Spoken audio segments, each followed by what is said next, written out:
I'm Gajendran Ayyathurai. I'm an anthropologist and a historian based in Göttingen, Germany. And I work on social movements and beginning to understand what in a new project called Globalization of Caste, how caste has gone outside South Asia. And I'm also initiated a new subfield called critical caste studies with scholars from India, Europe, and North America. And recently, just a month ago, I published a piece called Critical Caste Feminism, which is an offshoot of critical caste studies. So I recommend you all to have a look at it, and we can debate about it. That's about me. And I thank Professor Meena Dhanda and Dr. Karthick Ram Manoharan for organizing this conference, particularly with a focus on Periyar. And probably Periyar is the most radical heterosexual modern feminist thinker and practitioner we've had. And it's so sad we don't even have a proper dissertation on him. Thankfully, Matt Baxter has done this work at UC Berkeley. But the pathetic condition is this, right? And I had to do my first serious doctoral work, in the West, on Ayyathurai at Columbia University. It has taken so long for these organic anti-caste intellectuals to take their place in the global academy. In that sense, what Meena and Karthi are doing through this conference is fabulous, and we need to welcome that.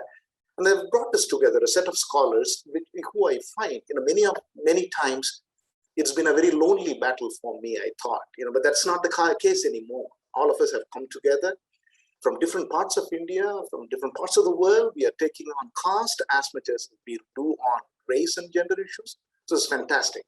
So this morning, we have three interesting and powerful presenters, we have Dhivya Sivaramane, I hope I'm not messing up the pronunciation.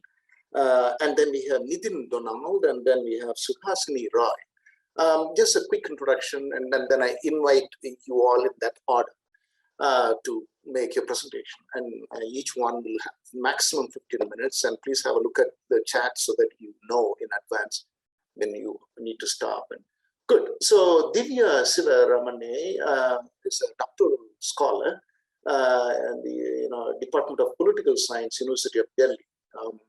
Her PhD is titled, quote, Politics of Caste, Religious Worship and Temple Entry, Dalit Assertion in Tamil Nadu, quote closes.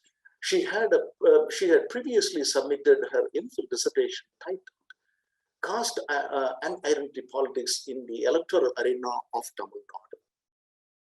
And then we have the second presenter is Nidhin Donald. He is also a doctoral scholar at JNU, New Delhi. And his doctoral research is a sociological analysis of Syrian Christian family websites, videos, and printed histories.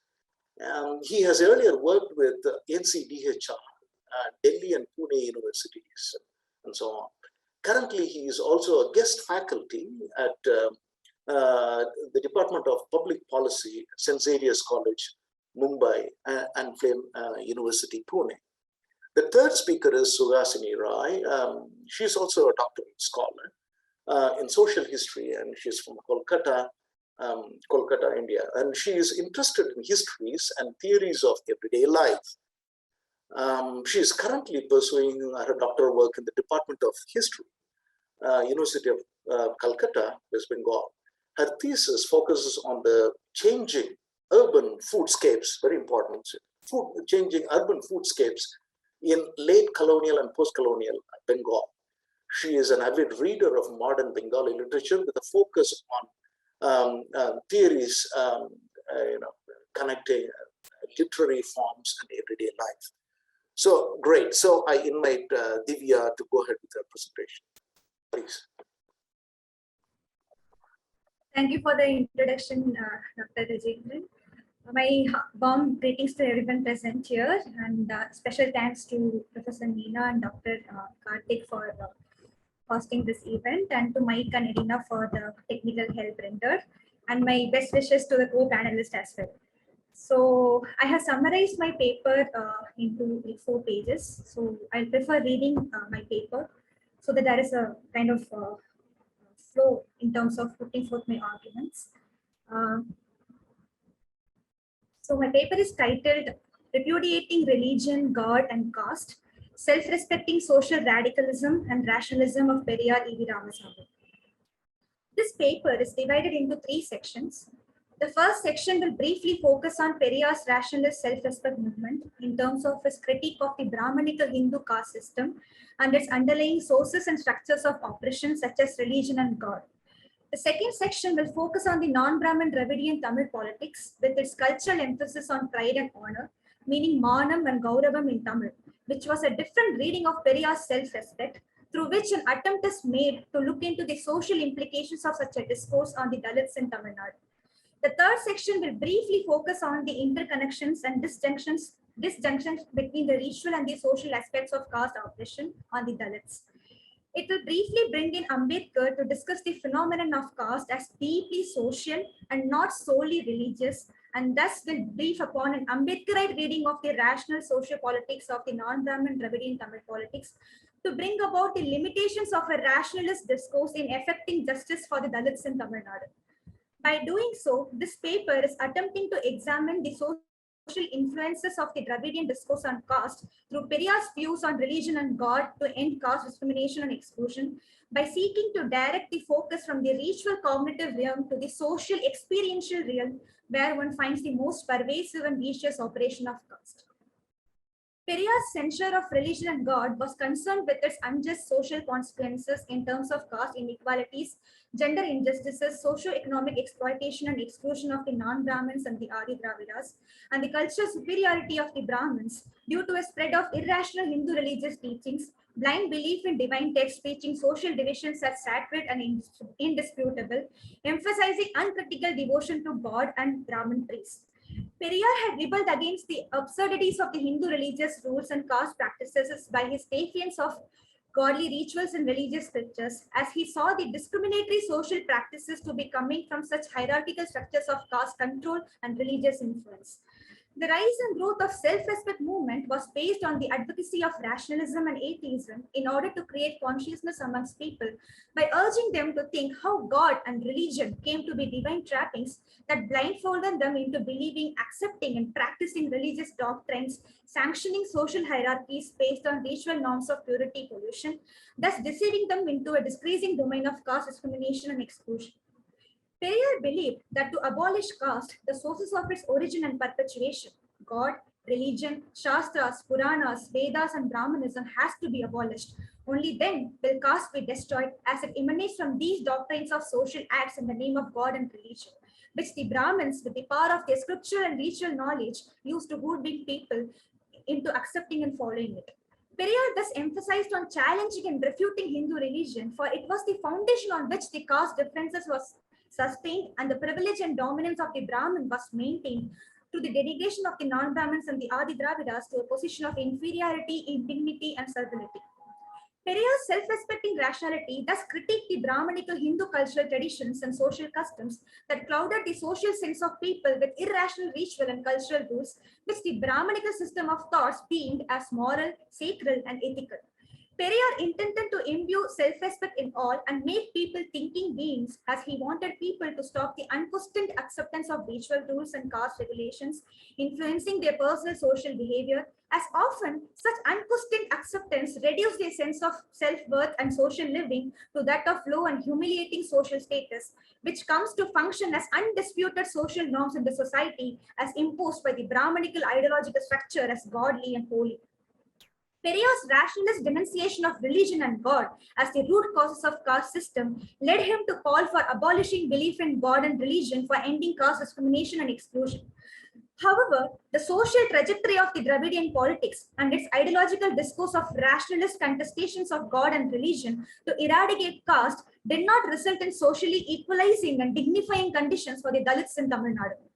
The oppression of Dalits and the violence against Dalits by the dominant non-Brahmin caste has serious socio-economic undertones. Unlike the Brahmins, whose relationship of conduct and control with the non-Brahmins and the Adi Dravidas arose from religious texts and godly beliefs, the social relationship between the non-Brahmins and the Dalits is not only ritualistic or religious, but is also governed by notions of caste pride and caste honor based on socio-economic factors of hierarchical differentiation and discrimination.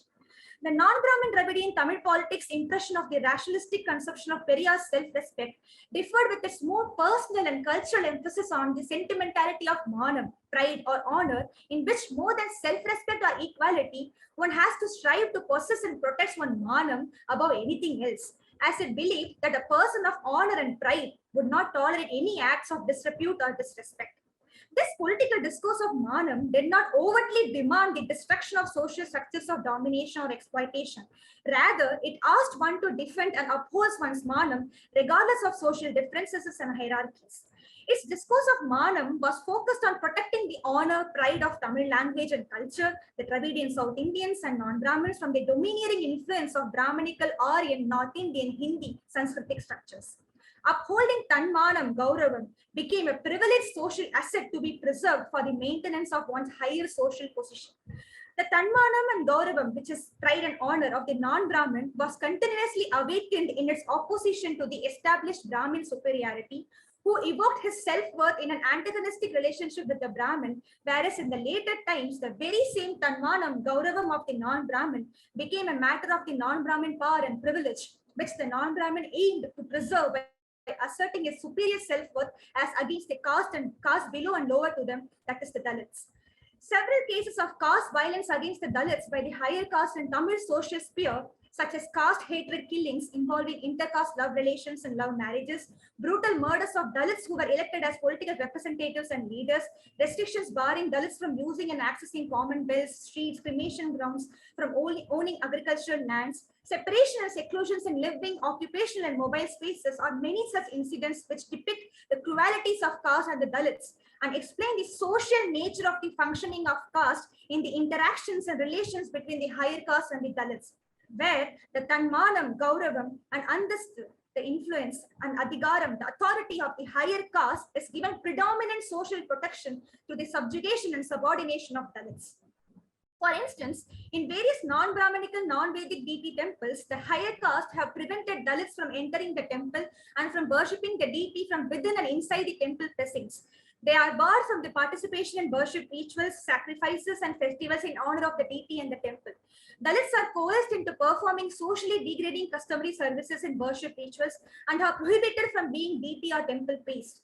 Deity procession rituals and temple chariot processions exclude Dalit inhabited areas, and Dalits are prohibited from living in areas in close proximity to the temple and from using and accessing spaces, facilities, and institutions located in the vicinity of the temple. It is important to understand that Dalits here are not only prevented from temple entry and religious worship based on the notions of ritual rationality associated with religious reasons of maintaining the purity, sacredness, and the divine power of the deities and temple ceremonies, but most importantly, the exclusion of the Dalits in the matters of God and temple ceremonies continues to operate due to the permeation of caste norms and hierarchies in the ritual sphere based on the social rationality of the higher caste who infuse caste gradations in the ritual sphere for sustaining their social power and control over the Dalits, and in holding other spheres of socio-economic and cultural life under their surveillance and authority, thereby preventing the Dalits from any share or space that will threaten or question their established system of dominance and caste superiority. It is herein pertinent to bring Ambedkar's views on the workings of religion and caste and his reading of rationalist politics. Ambedkar observed that religion is not only based on the nature of individuals' relationship with God, but is also a social and a sacred fact. Religion sanctions and sanctifies the manner in which social relationships has to be conducted between different castes and within each caste.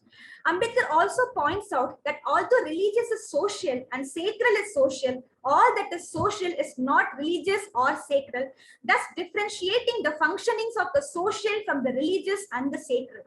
Social exclusion of the Dalits by the higher caste in the temple spaces and other socio-economic spaces had clearly brought out this aspect.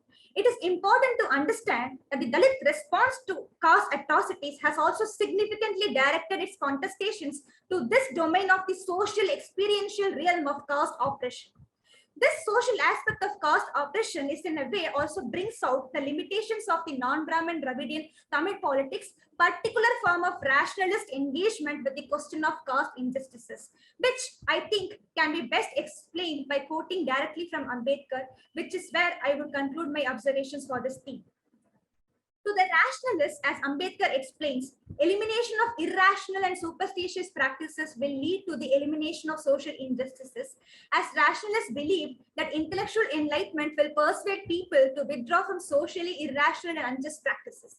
But this has not taken place. As Ambedkar says, although the caste Hindus have become modern, educated, this has not stopped them from practicing social discrimination against the untouchables and has not stirred them into positive social action in eliminating caste injustices.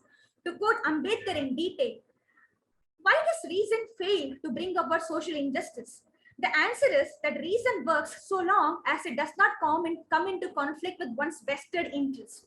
Where it comes into conflict with vested interest, it fails. Many Hindus have a vested interest in untouchability. That vested interest may take the shape of feeling of social superiority, or it may take the shape of economic exploitation such as forced labor. The fact remains that Hindus have a vested interest in untouchability. It is only natural that the vested interest should not yield to the dictates of reason or logic. The untouchables should therefore know that there are limits to what reasons can do. Thank you, and I end my presentation here. Brilliant. So I stuck to the time limit, sir? Absolutely, absolutely. Fantastic. Thank you, Divya. It was great. So now I request Nidhin Donald to proceed with his presentation.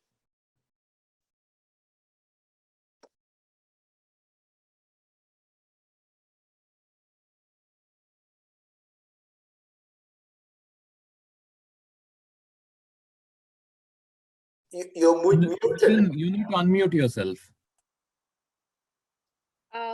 Yeah, Nidhin. And may I just quickly add a comment? There was a request from an attendee for captioning. So we've enabled captioning.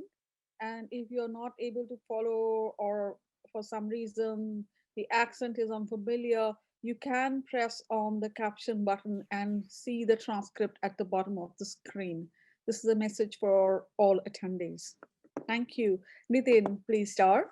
Yeah. I thank the organizers for this opportunity. I am Nidhin Donald, and today I will share my work in progress on Ambedkar and Indian Christianity. Let me begin with some clarification on the title of this paper, Ambedkar as a Sociologist of Indian Christianity. The term sociologist in the Indian context is popularly associated with someone trained in sociology and with a university or college job, in that order. Non-institutional social scientists, leave alone sociologists, hardly find their way into university courses or deliberations. Things seem to change very slowly. Dr. B.R. Ambedkar produced sociological accounts on religion, but was never part of the sociology establishment in India. His explorations were not filtered by institutional interests, neither did he write for professional gains or promotions. It also goes without saying that unlike parish sociologists, we have quite a few in India, Ambedkar wrote about Christianity outside the institutional compulsions of the church or its affiliates. He articulated with the agenda to think and enable thought. Yet the emergence of sociology of religion in the late 19th and early 20th century as a field of its own had an impact on Ambedkar's reading list and his arguments.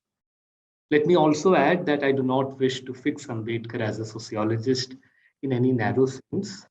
Rather, I opt for the broadest possible description of a sociologist, something akin to C. Wright Mill's sociological imagination, a pursuit to connect biography with history and the life around us. The rise of sociology of religion was possible only with the partial decline of the theological approach to religion. A contrast between theology and sociology was always an undercurrent, and continues to serve a methodological rigor. In Ambedkar's work, we see this rigor. He writes from a position of irreverence and skepticism. The advent of comparative methods in the sociology of religion played a role in familiarizing us with universal assumptions about religion. Now, these assumptions are quite new. They are not very old. They emerged in the late 19th century. Today, we tend to believe with confidence that everybody has a religion and the world can be divided along religious lines. The state takes our birth religion very seriously, often penalizing us for crossovers. We project religion onto our past and, of course, our future. This universalism, though full of problems and misgivings, has a flip side to it. Ambedkar's work on religion represents that flip side. He subverted the social evolutionists of his time to argue that the fundamental function of religion doesn't really change. In savagery or civilization, life and its preservation remain central to people's faith practices. It is important to note that Ambedkar never abandoned universalism in his study or reconstruction of religion. Rather, he liberated it from the provincial truth claims of Europe. This becomes clear as we read his work. The possibilities of comparison across space and time play a vital role in his academic and political pursuit. He zigzags through European history to provoke insights on Christianity's life and provide comparative frameworks of explanation. For example, he compares the early poor Christians of Rome with the lower caste Christian masses of India. In the collected works and speeches of B.R. Ambedkar, published by Government of Maharashtra, one comes across several mentions of Christianity, Indian Christianity, and Christians. Among them, Volume 5 contains two major papers on Christianity, Christianizing the Untouchable and Conditions of the Convert. Both were penned in the late 1930s after his declaration to not die a Hindu.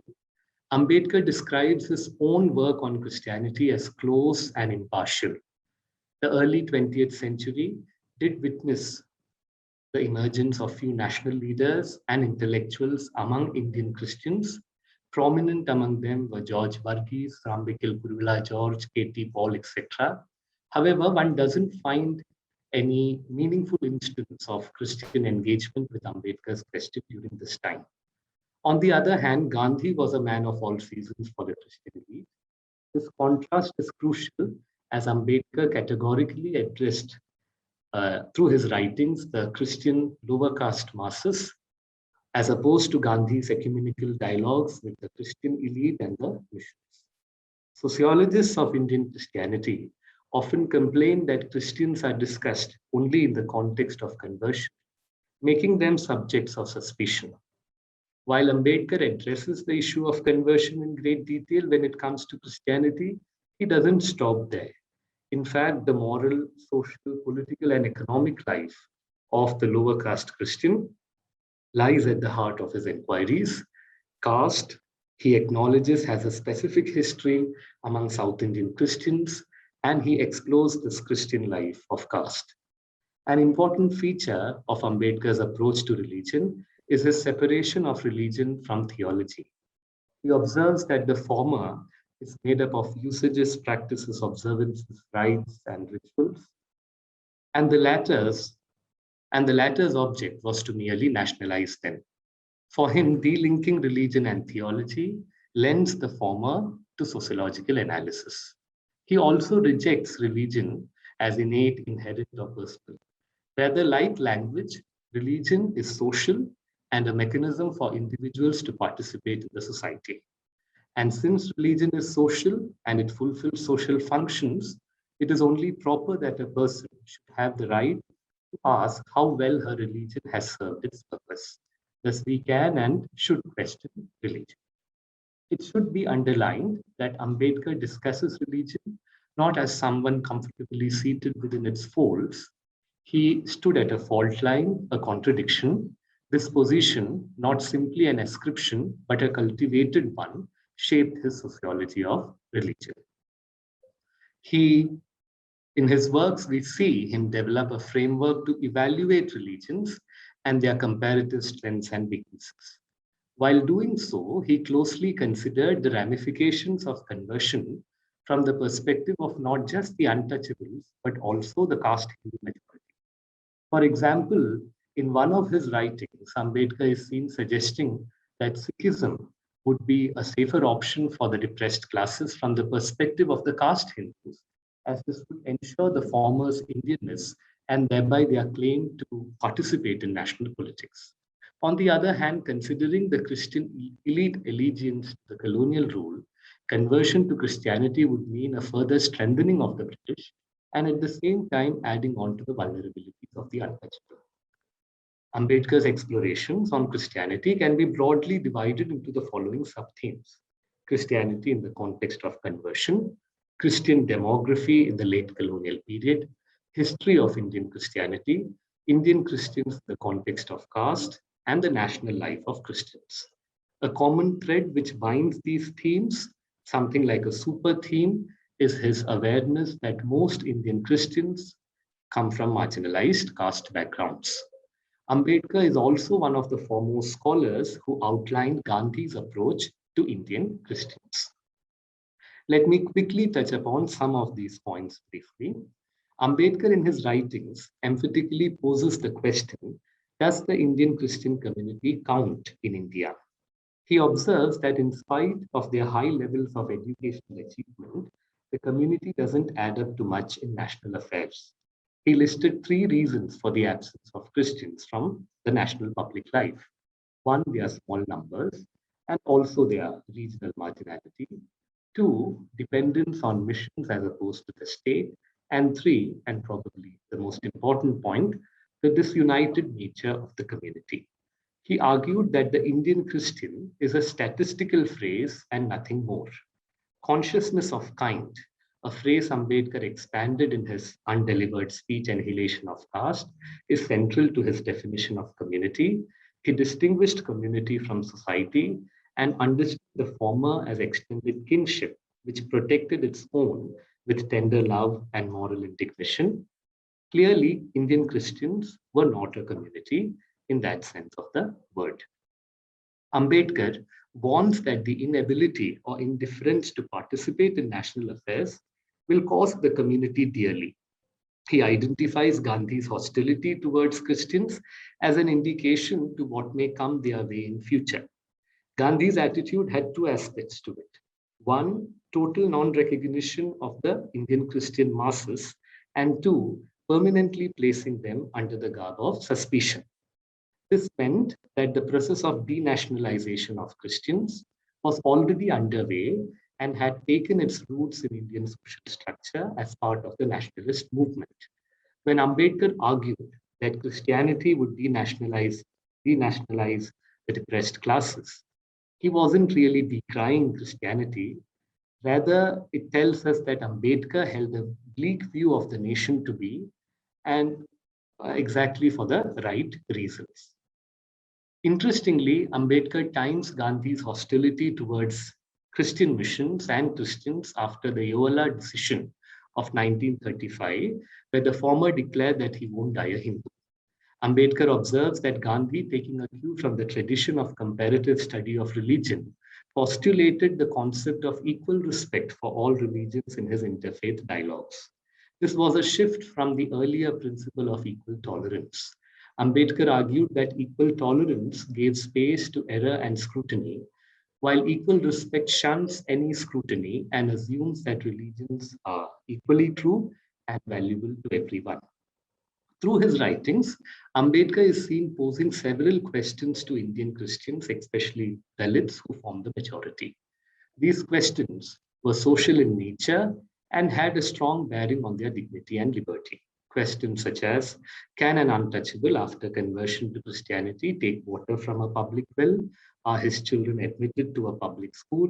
Can he enter a hotel which was not open to him? Can he enter a shop and buy things from inside? Will a barber shave him, etc.?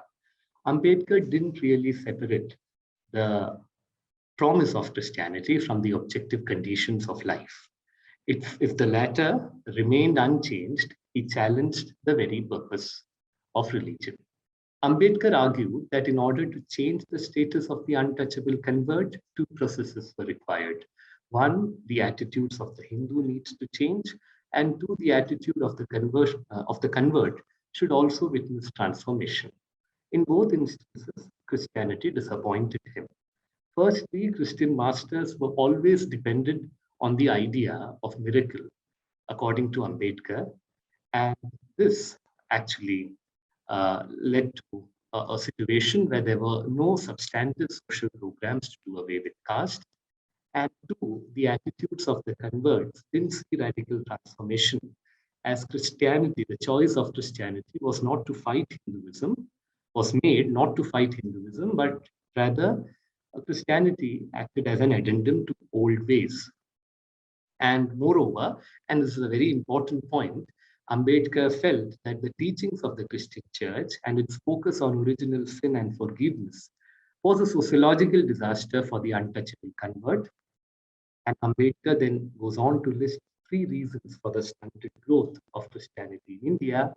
A very important reason among these 3 was the single-minded focus on establishing contact with the local elite for the spread of the gospel. He takes us through the history, politics, and elitism of Indian Christianity to make sense of the dismal numbers. While the mainstream of Indian Christianity has refashioned itself as a civil society, which doesn't focus on conversions or numbers, Ambedkar's reasons remain salient, especially the way he normatively connects Christian doctrine and lower caste interests. To conclude, one needs to mark that he did not fancy or hold in awe the mysteries of established religions. Rather, he is only concerned with the universal and the dialectic in Indian conditions. It is with such a framework that we should read and understand Baba Saheb's work on Christianity, which I have touched upon, given a glimpse of. While the act of rejection of not just Christianity, but even established forms of Buddhism is an important question, we cannot reduce his contribution to critical scholarship on Christianity to this dimension alone. Ambedkar asked, "Are you a Christian?" and also added, "Are you only a Christian?" Thank you. Wonderful, Nidhin.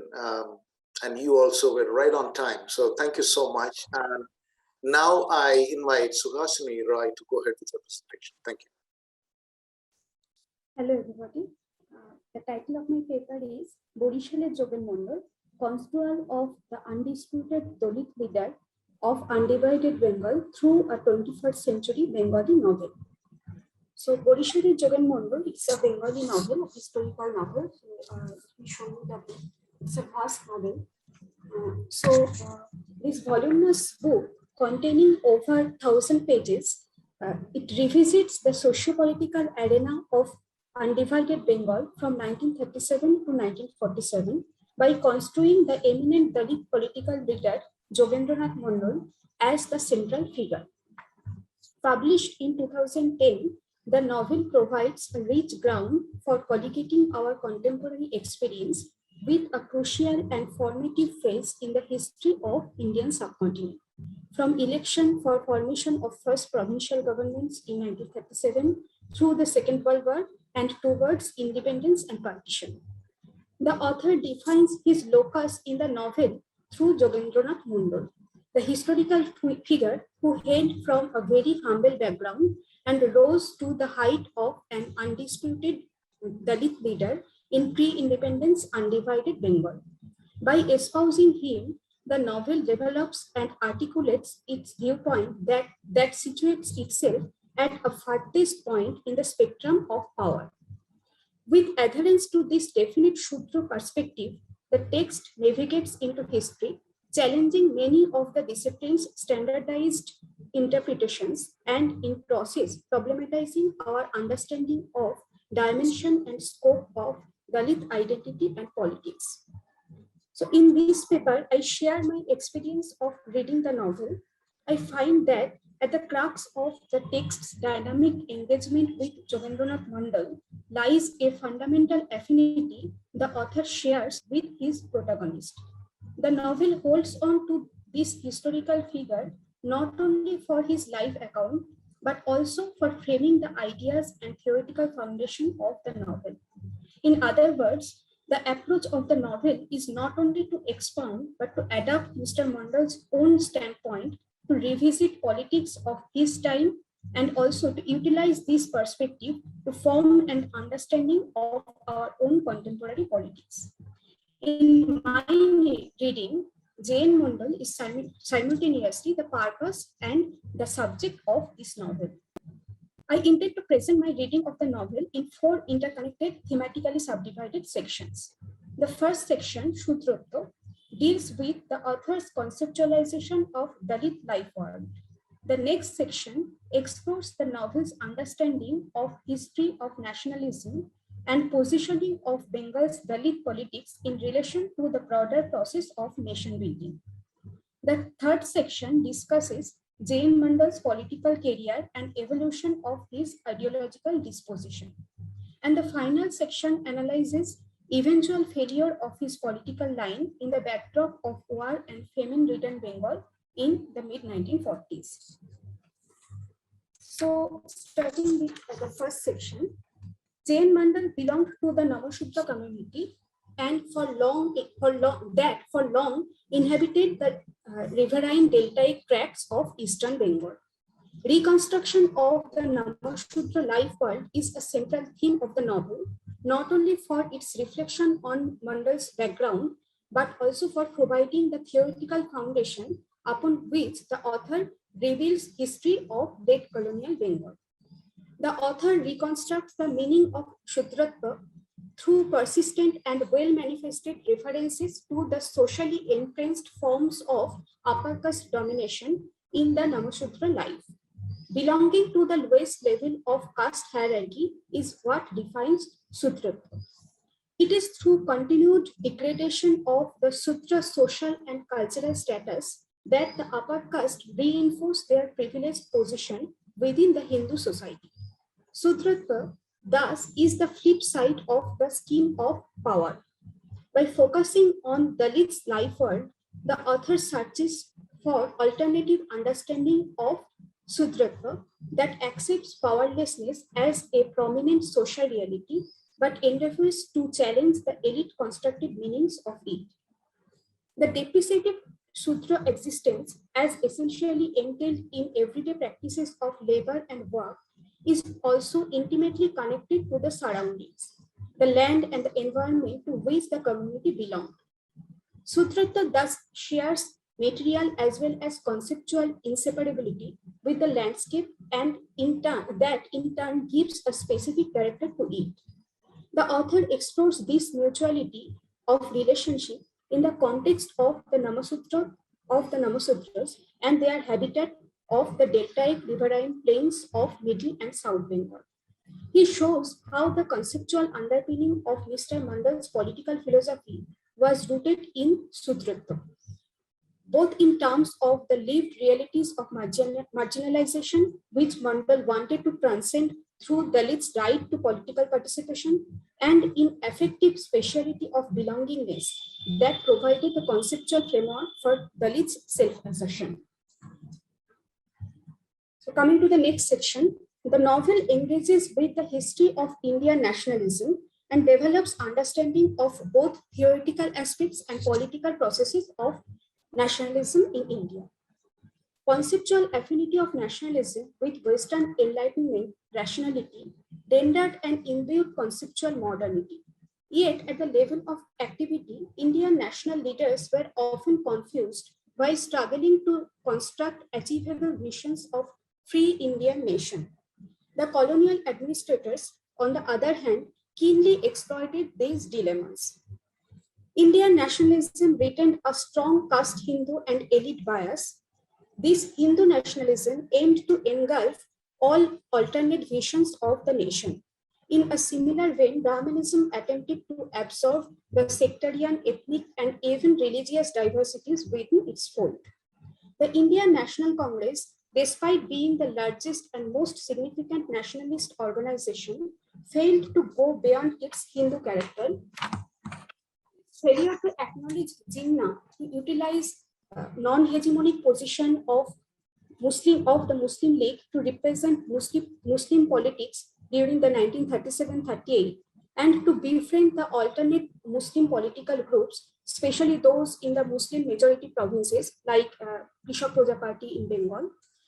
This resulted in rapid estrangement of Muslim population, which in turn resulted in political-religious consolidation of Muslim identity. By the 1940s, the alienation became complete with the Muslim League's two-nation theory, and the Gulf now unbreachable in context of heightened communal tension, finalizing the triumph of orthodoxy among both communities. It is true that the British government's divide and rule policy nurtured communalism, but communalism was essentially rooted within the Indian social hierarchy. So the author's understanding of Dalit politics is premised on this theoretical frame of nationalism. Due to the elite character of national politics, both the lower castes and the Muslims remained largely dissociated from the mainstream of Bengal's political sphere. Some communities, including the Namashudras, underwent what is called the social mobilization. It is a social-religious movement consequential to betterment of economic position of some members within the community and aimed to achieve better acceptance within the caste hierarchy through renewed self-proclamation. Motua sectarian movement of the Namashudras exemplifies such process of social mobilization. The first Motua Guru denounced the nationalist movement and instructed his followers to be loyal to the British rulers.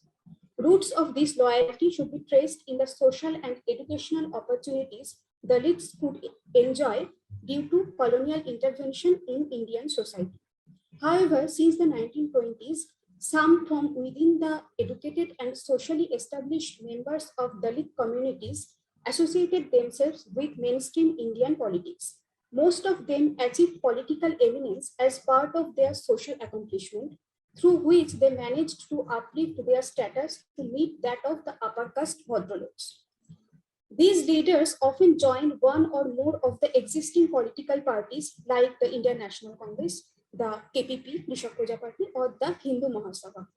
While they remained attached to the community and wished for their own people's betterment, their political activities failed to identify Dalit agendas or promote Dalits' political solidarity.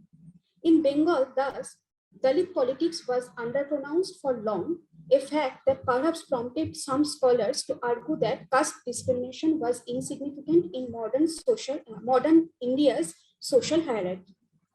Deveshrai offers a critique of this formulation through his portrayal of Jogen Mondal, with whom he shows a new and promising phase of Dalit politics began in Bengal. And coming to the third section, Jogen Mondal stepped into politics by contesting in election of Legislative Assembly of Bengal in 1937 as an independent candidate in general seat from Muistarkandi, his hometown, home village actually. He came from a poor Namashudra family who earned from boatmaking and other menial jobs. By 1937, he was already a bright young lawyer in Barishaler High Court. His humble origin, coupled with the in-depth knowledge of local issues, which he highlighted during election campaigns, accounted for his popularity among the Namashudras and the Muslims, the newly enfranchised mass of Barishaler. His victory in 1937 against the Congress candidate, who was a local zamindar and nephew of legendary nationalist Ashwini Kumar Datta, implied that a significant section of Barishaler's urban educated Bhadralok recognized this son of the soil as a pioneer of a new political awakening at the aftermath of the Government of India Act 1935. Though Ambedkar failed to ensure separate electorate for Dalits due to Gandhi's staunch opposition, the award of 1932 was indeed an important stepping stone for the scheduled castes who were granted reserved seats. It enabled Dalit population to get substantial political representation for the first time. Mr. Mondal was the most promising candidate among the newly elected SC MLAs, and he became the first secretary of the Bengal Assembly's Independent Scheduled Caste Members League, created right after declaration of election results. Thus, the Bengali scheduled caste leadership accredited him as an able leader to carry forward Dalit solidarity. Under Mondal's leadership, independent scheduled caste MLAs did not provide support to the first KPP Muslim League coalition government in Bengal, but maintained an issue-specific negotiable position. Throughout, Mr. Mondal's political strategy was to extract political gain for the Dalits, utilizing SC numerical presence in the assembly. His major political decisions, including his refusal of Fazlul Huq's offer of ministership in 1939 and joining as law minister in Nazimuddin and Surawardi's governments, should be explained in terms of this politico-ideological integrity imbued in his personality. J.N. Mondal realized that true source of his power lies with the newly enfranchised scheduled caste Muslim combination of voters and always prioritize political accountability towards them. The novel refers to his many of his activities, like renovation of school named and after Namasutra activist Bhegai Haldar, and prompt initiative he took in organizing relief during the devastating Bhola cyclone. All these reflect to his political commitment. A staunch anti-communal stand was another significant aspect of Mr. Mondal's political disposition. The novel highlights several episodes of his political career where he was at the forefront in mitigating communal riots. His experiences made him aware that what surfaced as Hindu-Muslim riot often involved caste Hindu ploy of manipulating Namashudras into enmity against the Muslims. He recognized class affinity among scheduled castes and the Muslims, and this understanding is reflected in his unhesitant declaration that Namashudras should withdraw themselves from getting involved in Hindu-Muslim riots to protect caste Hindus. He was keen to propagate Dalit Muslim cordiality based on understanding of their shared social and economic constraints in Bengali countryside. In Namashudra worldview, power functioned within the purview of upper caste Hindu domination that envisioned recognition by the caste Hindus and inclusion within the fold of the Bhadralok as its ultimate objective. Mr. Mondal reversed this conceptual epistemological framework of power through his politics. He exclaimed that his goal is not to transcend the Shudra identity to meet that of the caste Hindus, but to demand rightful share in the nation-building process by remaining a Shudra who, irrespective of the position Hindu society grants or denies him, are entitled to enjoy equal political rights as citizens. Shudras are not Hindu. This exclamation, in fact, implies a different and older Shudra concept of power that poses direct challenge to caste Hindu supremacy. This political disposition contradicts Harijan project of Gandhi, the most powerful voice within the fold of Indian nationalism. The novel reveals how Mr. Mondal comprehended Gandhi despite his reverence for the great political leader as his ultimate opponent. Rather, he embraced Ambedkar's leadership, founding the Bengal branch of the Scheduled Caste Federation. So I am coming to the last section. Bengal's social and political life dramatically changed during the final years of British rule. Bengal was increasingly being marginalized in national politics. British war politics devastated Bengal's country life in unprecedented ways. The 1943 famine bearing its disgracing testament. In Devashrai's literary expression for J.N. Mondal, the war and famine-ridden Bengal was the unreal or alokik time when his people were extinguished and their known world was soon becoming non-existent. He desperately and relentlessly worked for organizing relief. He vehemently opposed India's partition and was nominated by Jinnah, a Muslim League representative at 1946 interim government, at the cost of disapproval from his own people, both Muslims and Dalits, who by then were too polarized. Facilitating Ambedkar's electoral win from Bengal for Constituent Assembly was one of Mr. Mondal's final successes. The novel bids adieu to this exceptional historical figure at the juncture when he joins Pakistan's cabinet in 1947. He fled away from Pakistan in 1950 and spent his final years in Calcutta. In conclusion, I would like to say, reading this novel on life and politics of Jogen Mondal is a rich experience. It engages us with a very interesting literary form where the author anchors to the perspective of a historical figure for novelistic reconstruction of history of his time. It enables us, the readers, to revisit history from a Dalit standpoint. Jogen Mondal remained a forgotten figure even in academic discourse for long. This novel calls for a recalibration of our historical perspective by bringing him back to attention. Finally, Jogen Mondal's political exclamation, "Dalits are not Hindu," undoubtedly holds a special appeal at the abyss of unprecedented Hindutva aggression that present-day India witnesses. Thank you. Wonderful. Thank you. All the three presentations were excellent. So I have some quick comments and questions for each one of you. Please note down as I read my questions. After that, we will take some questions from the audience, and then, so I'll read out your name and tell the questions. That's the second part. Now, first of all, I'm going to discuss a little bit about Dhivya's paper. Fantastic paper, Dhivya, I appreciate. And you nicely brought out, Periyar's ideas of self-respect and rationalism in a powerful way, and how he used them to interrogate caste imposition and Brahminical supremacy.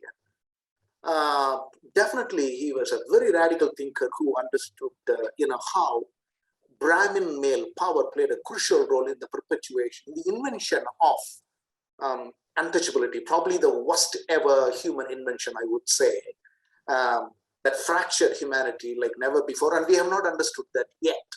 So Brahmin is directly, Brahmins or Brahminisms are directly responsible for the invention of untouchability, of course, via caste, and Periyar could see that. And how do you recover the people who have been inflicted with this kind of untouchability and caste? So talk about each and everybody's rationality and self-respect. That's the way everybody. So you brought that out really nicely, and you also come up with very interesting Tamil, Periyar's ideas of sama dharma, egalitarianism, and manida dharma, that is humanism, in contrast to varna ashrama dharma. So that was really powerful, the way you brought that. And I think your Tamil proficiency plays a very vital role in engaging with English materials and as well as in the vernacular materials. That's really important for each one of us. And we all try to locate an English archive, and if nothing is there, we stop there, which is extremely wrong. I see Kanchaya's face, so I disagree with him on that. So vernacular is extremely important. How a Bundelkhandi woman, as I often say, or Rajasthani woman, how has she imagined her own memory and history should be only brought out through her language, not through English or any other European language. So that way, I'm glad you did this, and so I appreciate. And I also, but I like the way you point out how honor and pride, as is a gauravam and tanmanam. As a Tamil, I have always disliked these terms and how it led to caste murder, which is going around as honor killing, right? Father killing the daughter.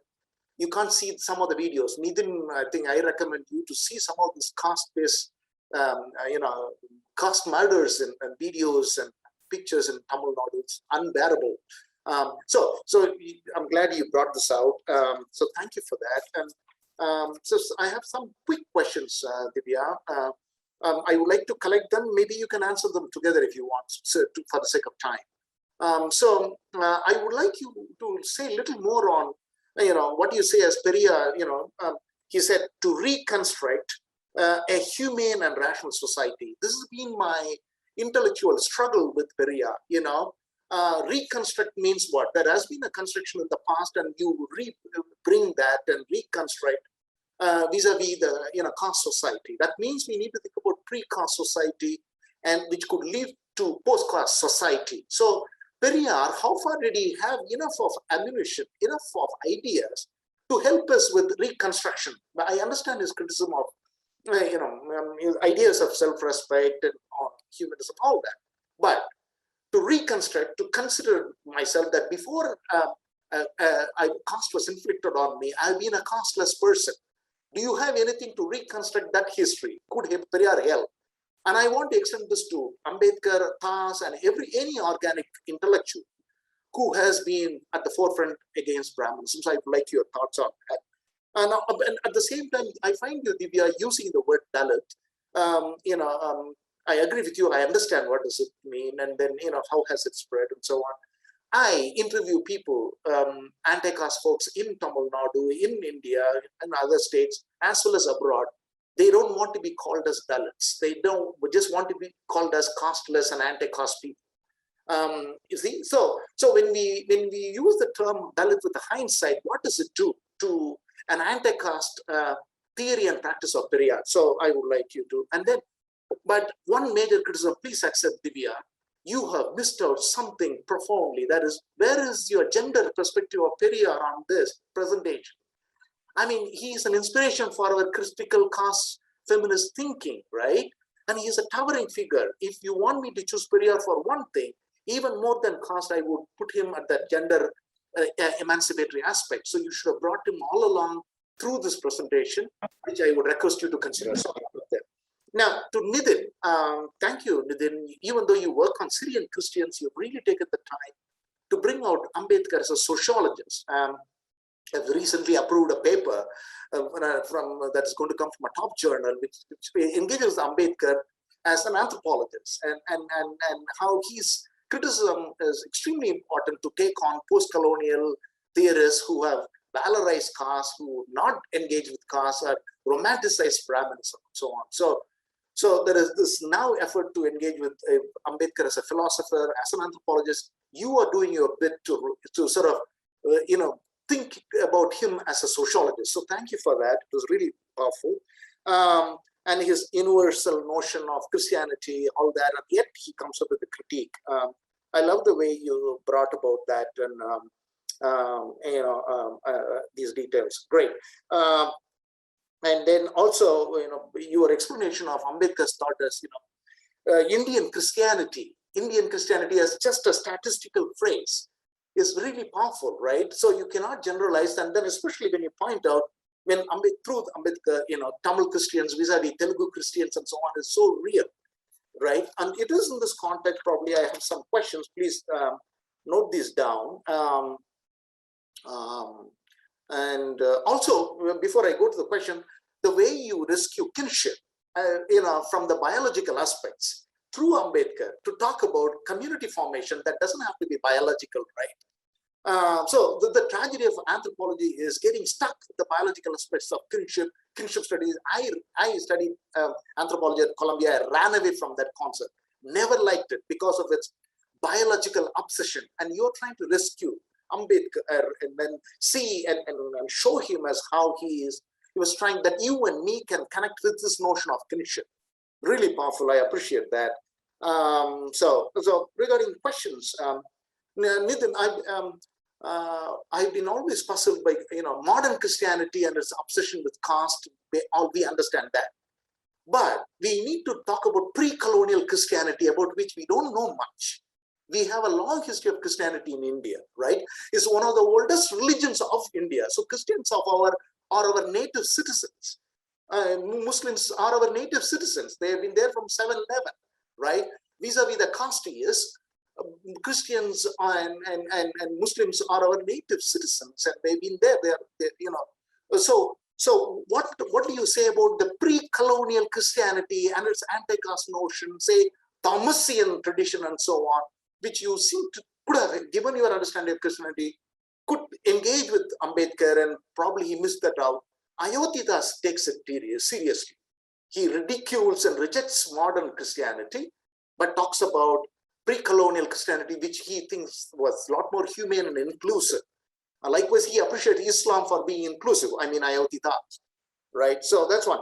And then, this term Dalit Christianity, I've been very uncomfortable with. I would like you you to say something about it, right? Dalit Christianity, does it re-ghettoize folks who are rebelling against, say, Brahminical Hinduism to move? And yet you call yourself Dalit Christian. What does the term Dalit do to a Christian? Dalit means oppressors, we know. I would like you to say something on it. And then final question to you, Nidhin, is you use this, I've been always, it's been a puzzle. I always have a struggle to understand Ambedkar on this. How could he say that he will not die as a Hindu? It's a very recent category, right? It was not even popular in the early 20th century. It was a fabrication of the British and happily latched onto it by Brahmin males. And now they are going after us, are you a Hindu, otherwise we'll kill you. And put all possible trauma and all that, right? So I'm uncomfortable with Ambedkar. How could he? I think this is a sort of a philosophical slip on Ambedkar's part to call himself a Hindu, which he was not, right? So I would like you to say something on that. Stop there.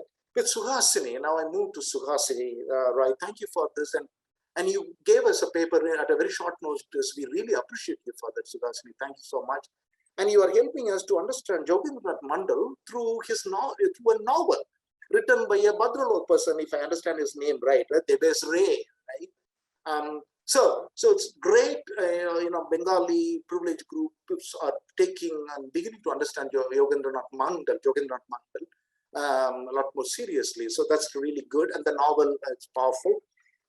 And you bring out the 4 components of the novel, Mondal's understanding of what do you call Sudratva, that's one, and then of course his critique of elite Hindu nationalism, and it's really powerful that you show, and then also you say very interestingly, Shudras are not Hindus, right? Imagine a Brahmin male hearing this, right? When you have a Varna very clearly worked out, how he's saying Shudras are not Hindus. That's very interesting to hear. And then how Jogendran Mondal was peripheralized and merged, such a towering figure, without whom Ambedkar wouldn't have been Ambedkar in some ways. Without Rattamalai Srinivasan and Sivaraj of Tamil Nadu, Ambedkar wouldn't have been Ambedkar in some ways. So Ambedkar had this regional understanding, right? And yet he's been, Mondal has been denied, and you powerfully show that. Good. Some quick questions for you, Suhasini, to reflect upon. How does he, for example, I'm not convinced about this, is reclaiming Sudratva. What are the substantial aspects? How could he do it? On the one hand, you critique Hindu nationalism. On the one hand, you critique caste Hinduism. Yet to own up the identity, I don't think it's going to work. Probably Hindutva guys would welcome that. Yeah, you are a Shudra. Yeah, you are an untouchable. Let me put a hand around you. You don't need that hand, Suhasini, if you are an untouchable or a Shudra, right? Because that is a condescending hand that is again reinscribing caste on you. You don't need that hand. That's what Brahmin folks do, right? Even though you are a Dalit, we come and do this, and Dalits don't need it. So how I think there is this problem of Jogendran Mondal not being able to substantiate. I'm not very sure. Please elaborate a little more on that. And then, Mondal's engagement with communism was sort of missing.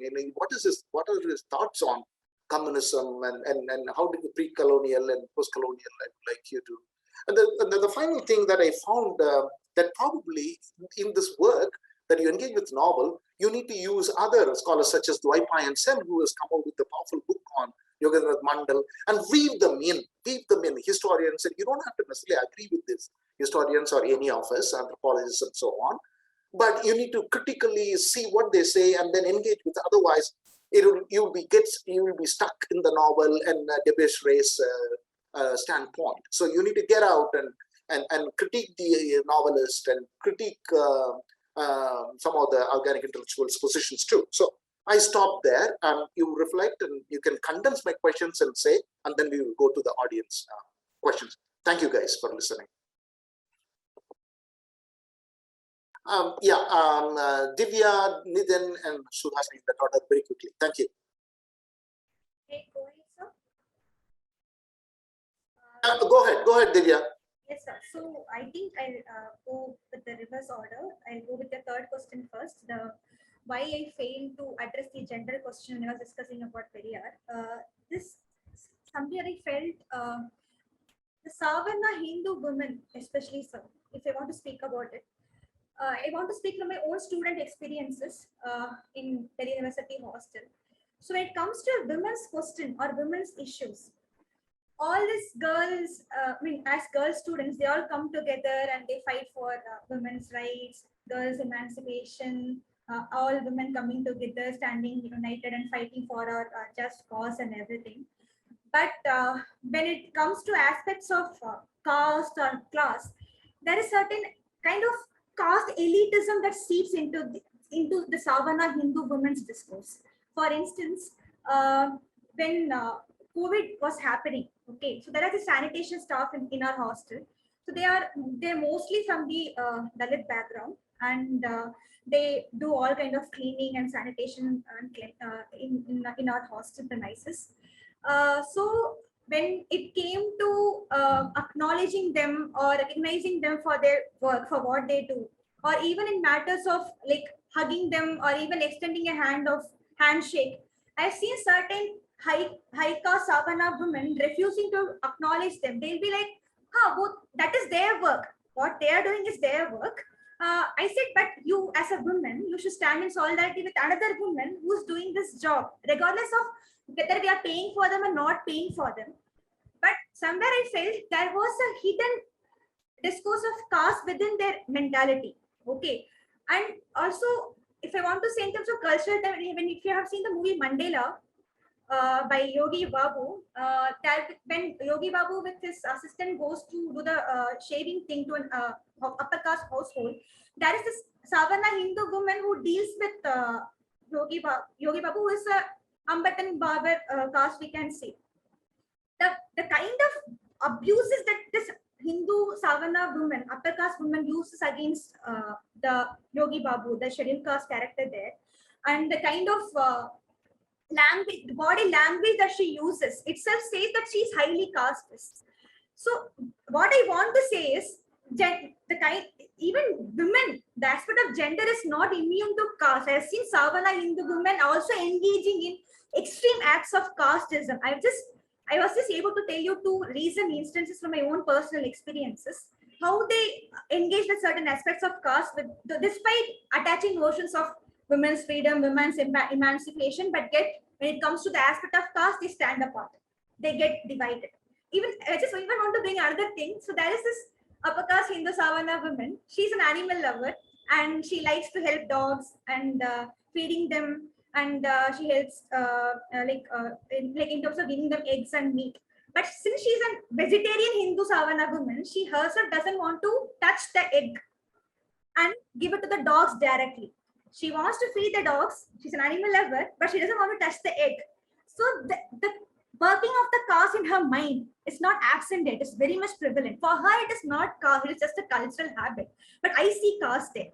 Also, there's a cat in her hostel. So cats have different calls and sounds. Okay. So but when this girl, she attributes certain aspects of inauspiciousness to the cat's call, saying that, oh, it is going, something dangerous is going to happen, something evil is going to happen. So I have seen even Hindu Savana high caste women dealing with engaging in extreme forms of casteism. So I feel that this is very much within the ambit of caste. So I feel caste itself has to be attacked per se. So that is the third question. The second one, what your field investigations with the Dalits in Tamil Nadu, how they wanted to portray themselves as casteless or anti-caste or caste-free and do not want to be compartmentalized or termed as Dalits. So we have had, you all have, as academicians, have engaged with this conceptualization so far. I feel that we have given different denominations to them, like depressed caste, repressed class, scheduled caste, Harijans.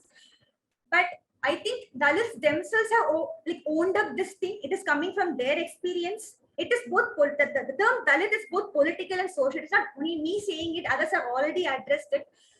So because there is a Dalits decisive autonomy in dealing with this notion of we being called, we want us to be called as Dalits.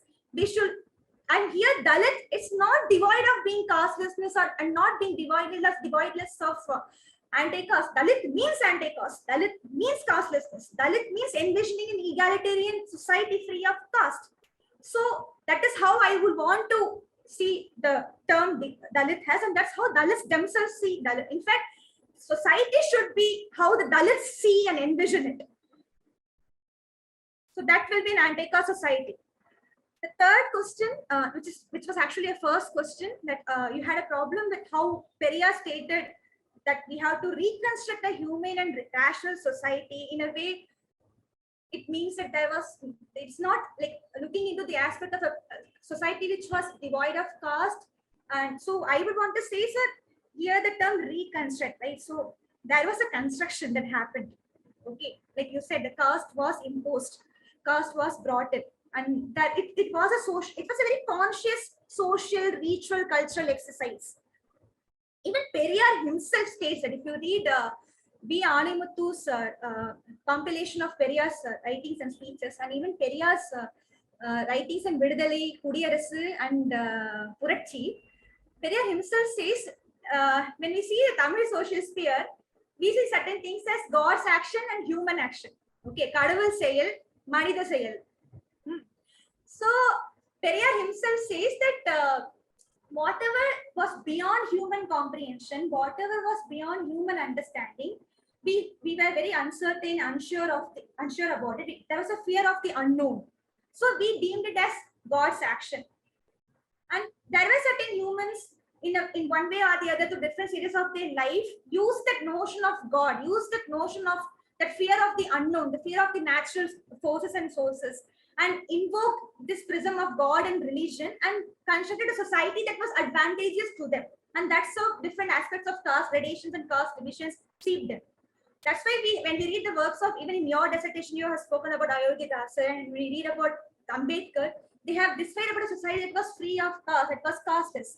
And even Periyar has acknowledged that. It's not that he has not acknowledged that. He has looked into those aspects. That is why he's saying that there was a very conscious construction of a highly casteist society.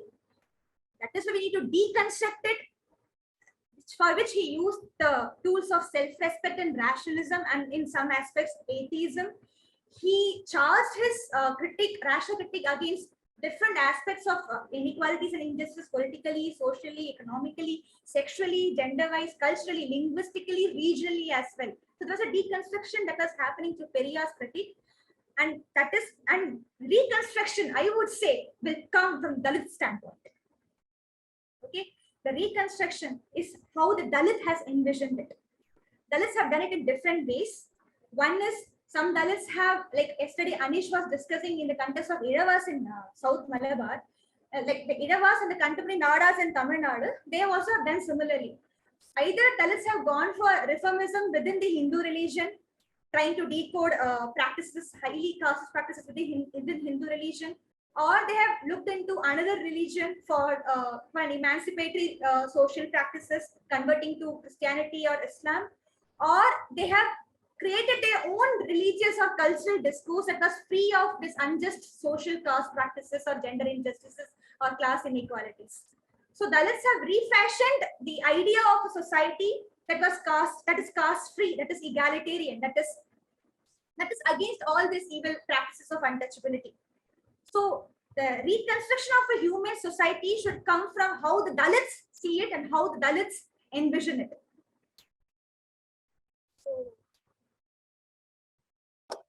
Thank you, Dhivya. Good. Now, Nidhin, please go ahead. Yeah, you had put three questions to me. One about pre-colonial Christianity. Now, there was no pre-colonial Christianity.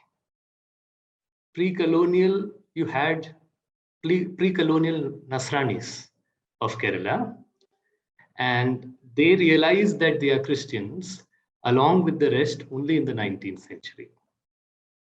So we have an instance in Kerala where when the British resident went to the king of Travancore and told that, look, the Syrian Christians of Travancore are Christians, he was surprised to know that they are co-religionists. So religion, the way we understand it today, didn't really exist in pre-colonial times. And from whatever I have studied on Syrian Christianity for my MPhil and for my PhD, they don't have any track record of anti-casteism. So it is a myth, and they operated as other upper castes of Kerala with certain differences, because certain things were not allowed to the upper caste Hindus. So in order to run the economy, let it be mercantile capitalism or whatever, you required such groups, let it be upper caste Christians or Muslims, who in a way stood outside, but then they were not really outside of the system. They can be thought of as migrants who later, married local women and then became part of the community. And I understand where is this coming from, because in Tamil Nadu, we have an anti-Brahmin reading of the St. Thomas myth. While in Kerala, it is a Brahminical reading of the St. Thomas myth. So in Kerala, nobody really focuses on this idea that St. Thomas was attacked or killed by a Brahmin. The focus is largely on the fact, on the notion that St. Thomas converted Brahmins. So the original converts were Brahmins. And as far as the life of that myth is concerned, it is more prominent in Kerala because most of the St. Thomas Christians are from Kerala. So I think that settles the first question. The second was with the term Dalit Christianity. I don't think I have used the term Dalit Christianity in my paper, but Dalit Christian as a sociological and as a political category has a long history in Kerala, and I think even in Tamil Nadu. Unlike Dalit Muslim, I don't think Dalit Muslim as such is a political category in Kerala. And this category has emerged through several movements within the church and outside. So for example, we have T.M. Yeshudasan's work on separate administration movement in Kerala within the CSI church. Around 50% of the CSI church are made up of Dalits. So it has emerged as a category. And today, what I understand is that Dalit Catholics, especially Dalit Catholics of Tamil Nadu, are asking for a separate rite, like the Latin rite or like the Syro-Malabar rite, which will be a Dalit rite, or, again, an extension of separate administration. Because Christianity has failed to address or resolve the question of caste. So then we can, move ahead separately. So yeah, so that was about Dalit Christianity. And the third question, why did Ambedkar use the term Hindu, or why did he say that he would? Well, there are arguments, again, going back to T.M. Yeshudasan and even Gentle's presentation yesterday, where he said that there was no category called the Hindus, and the conversion to a religion, what is understood as a modern religion, is called Madarohanam. You are entering a religion for the first time. So it is more than conversion, it's an entry. But we also know that Ambedkar quotes and cites from the census. And by the time Ambedkar is writing, these essays, religion, modern religion and Hinduism as a modern religion was a realized category, even if it's a new category. So for that, purpose, even the term caste, for that matter, is quite new. We didn't use the word caste, but you will see it's used today in all the languages. So whether newness stops us, whether we can stop our argument there, or whether we should also see how it has been realized through various processes where the state plays an important role.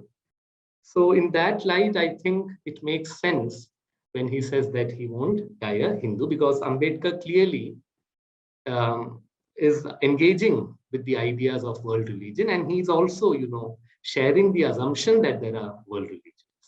So yeah, that would be my response to the final question. Thank you. Thank you, Nidhin. Fantastic. A quick suggestion, Nidhin. I recommend, probably you would have read, and I'd like you to probably re-engage with Stuart Blackburn's work on print nationalism, which talks about early 18th century debate of Christianity in Tamil Nadu. By the way, the very first text that was ever published regarding Christianity printed was Tamil language back in the 16th century, and it is called Oru Thambiran Vanakkam. It's like a catechism in honor of Christ. So that was the first ever book printed in India, on any Indian language. So that itself. So there is this engagement. There was a guy called Periyar Lewis who was part of this Tamil textual production in the 16th century, who was a Brahmin male convert. So Periyar Lewis. So Stuart Blackburn all talks about that. In the early 18th century, you have organic anti-caste intellectuals taking on Germans such as Bartholomew Ziegenbalg, who established the printing press in Tarangamadi in 1706. And you have organic intellectual anti-caste who were owning schools, but who were marginalized as lower caste and so on. They were taking on Europeans and the local fellows on the basis of Christian ideas in their own terms, localized terms. So I recommend Stuart Blackburn for you, for you to engage with. I stop there. Now, Suhasini, please go ahead. Thank you. Thank you. Thank you for your questions. I would like to start with your third point. It was actually a comment that thank you for your suggestion that I should go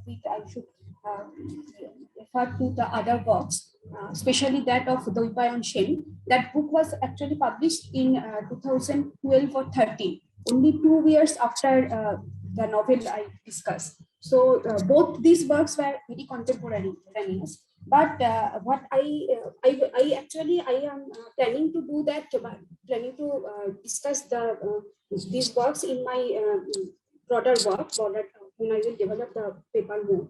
But what I want to point out here is that in this paper, what I tried is to focus on how the author developed Jogen Mondal as a historical figure. Actually, what is interesting, very interesting, is that Devesh Rai, let me tell something about the author, which I did not do in the paper. Devesh Rai started writing in the 1950s. He died in 2020, yes, last year. And he was a communist. He believed in Marxist ideology. He himself joined the party, and for a long period he was a member of CPI. And he wrote many novels and fiction and short stories, etc. And throughout his works, actually, his work was imbued with his ideological position. So and also what is important, he hailed from a Brahmin family. By birth, he was a Brahmin. So a Brahmin family, educated Brahmin family, and also a member of Communist Party. So that was the elite circle from which he came. And from there, he started, what I would like to note that from there, he started recognizing the importance of Dalit politics or of subaltern life, etc. So that is what I tried to point out here. So my point is that in this paper, I tried not only to revisit the history of Gajendran Mondal, but I tried to see how Devesh Rai, a modern writer from a Brahmin family, a modern writer from a communist background, how he tried to revisit that figure, that history, and how he tried to inscribe the Shudra, what I termed the Shudra perspective. I tried to explain how Devesh Rai tried to anchor to that Shudra perspective through Jagendran Mondal. So both the author and Jagendran Mondal, both were the subjects of my paper. So, and coming to the next, your second point about communism, yes, the novel says much about Jagendran, not much, but the novel referred about Jogendranath Mondal's close association, close personal friendship with Bengali communist leaders like Bankim Mukherjee and others. But Jain Mondal never associated himself formally with any of the parties other than any Dalit party, other than the Scheduled Caste Assembly Party or any Dalit organization. So he was closely associated, also ideologically moved by their actions, etc. And also he was associated with Calcutta scavengers strike. So that also had a very strong left orientation. He was very close friend of Subhas Bose. He had developed a very close personal friendship with Subhas Bose. So he had connection with left orientation and also with the communists, but he never joined any party formally. And now coming to your first point, reclaiming Shudratta, what I tried to point out here is that how the author Devesh Rai connected the concept of Shudra, the conceptualization of Shudratta, with the politics, the political perspective of Jain Mondal. And he showed that there were other Bengali Dalit leaders like Roshiklal Bishwas and others. They were also very prominent leaders. Also the Thakur family, the Thakur family, they were also very prominent. But what was distinguishing about Jain Mondal is that he tried to connect the life of ordinary Dalit people, ordinary Namashudras, with his political perspective, with his ideology. That is how Devesh Rai connected the concept of Shudratta, the ideological, the conceptual framework of Shudratta, with political agendas of Jain Mondal. So that's it. Okay, there are some general questions that includes for me too. We'll note down, but we have to sharply finish it in 4 minutes, and so we will have a minute of each one of us probably. There's a question, something, how do we understand, how do we define rationalism, for instance, that is different from general notion of rationalism. I don't know what is this, person was trying to say. So there seems to be an Ambedkarite, Periyarite, Ayyathurai notion of rationalism, which is distinct from our general notion of rationalism. So that one question has come. But very interestingly, somebody is asking, like, how do we understand, could there be a positive identity that could emanate from Dalit category, something like similar to blacks? Maybe I'll take just half a second to say that because the term is called as broken and oppressed, personally, I'm not fully sure to recover the positive memory and history of oppressed community and to build an inclusive post-caste society, whether this category would be useful. I'm very skeptical about it. I'm moving away from this category. Now, each one of you, please go ahead within a minute and then we'll wind up. Thank you. Sir, I think in my presentation, I try to distinguish between how the Savana high caste Hindu men, women, they in fact utilize the concept of rationality or rationalism. For instance, rather than going into how different thinkers or philosophers had elaborated on it, I would want to say it from the social experiential realm that I have seen. For instance, in a particular household, so there is a domestic helper. Her caste is Mudaliyar, and she's a Mudaliyar woman, and she's a domestic servant to a Brahmin household. And within the Brahmin household, when she comes to sweep or to clean, she's not allowed to sweep the puja room, the room where the gods and goddesses are kept in. She's not allowed to clean that particular room. She's not allowed to enter the kitchen and clean the kitchen. But that domestic help is allowed to clean the other rooms of that household.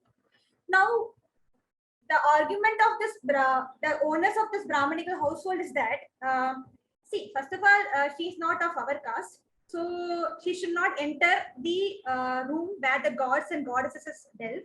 And then kitchen is where we cook our food and everything, it is pure and everything, so she should not enter. If she enters these particular two rooms, our auspiciousness, holiness, all will go. And how would we say there won't be a kind of a difference between them and us? Yes. So now, secondly, this Mudaliya domestic help. Her response. We are running short of time. Yes, let's finish it, sir. So she says, it happens in our household as well. We don't allow a lower caste women or a Dalit women to enter these particular two rooms in our household.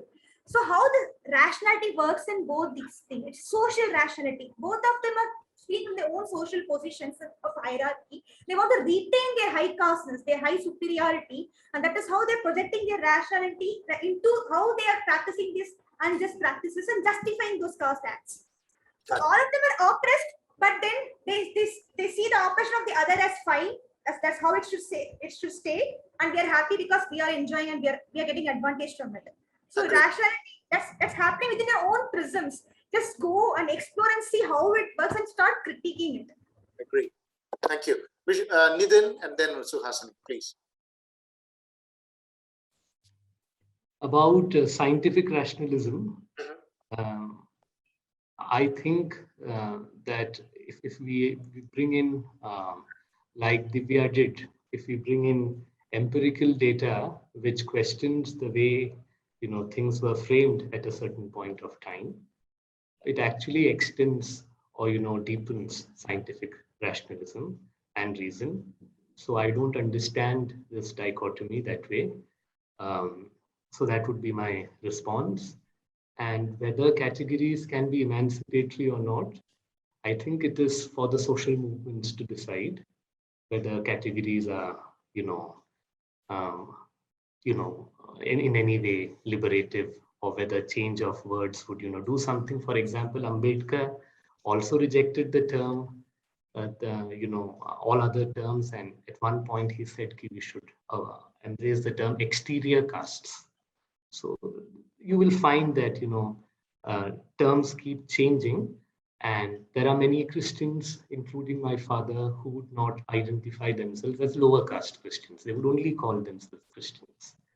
So then you will have many different ways in which people would identify themselves. I don't know whether I am in a position to respond to it. Thank you, Nidhin. That is beautiful. Yeah, Suhasini, please go ahead.